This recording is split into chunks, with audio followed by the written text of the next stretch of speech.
ગીર સોમનાથમાં ખાતરના ભાવમાં વધારા મુદ્દે કિસાન સંઘ મેદાને આવ્યું છે। કિસાન સંઘે આ મામલે મુખ્યમંત્રી ભૂપેન્દ્ર પટેલને પત્ર લખી રજૂઆત કરી છે। ગીર સોમનાથમાં ખાતરના ભાવ વધારા સામે ખેડૂતોમાં ભારે આક્રોશ છે। કિસાન સંઘે આ મામલે મુખ્યમંત્રીને પત્ર લખીને ઇફકો સહિતની કંપનીઓનો ભાવ વધારો તરત પાછો ખેંચવાની માંગ કરી છે। વરસાદ ખેંચાતા પાક પર સંકટ ઊભું થયું છે, ત્યારે આવી સ્થિતિમાં ખાતરના ભાવમાં પણ વધારો થતો જગતનો તાત મુશ્કેલીમાં મુકાયો છે।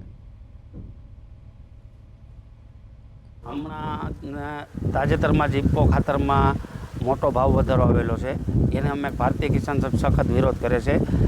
ખેડૂતને ખાતરના ભાવ વધે છે, પોતા ખેડૂતને જણસી જે ઉત્પાદન કરે છે એના ભાવનો વધારો મળતો નથી। જેવી રીતે સોયાબીનનો ભાવ, કપાસ હોય, મગફળી હોય કે લસણ હોય, એના ભાવ ગયા વર્ષેના હતા એના કરતાં આ વર્ષે ઓછા છે અને ખાતરના ભાવ વધતા જાય છે। એક રીતે કુદરતીની આફત આવે છે। અત્યારે દુષ્કાળ જેવી સ્થિતિ છે। અત્યારે ખેડૂતોને વરસાદ ન હોવાને કારણે ખેડૂતોને પિયત કરવું પડે છે। એક ઓર કુદરતની આફત છે ને બીજી બાજુ આ સરકાર ભાવ વધારા કરે છે।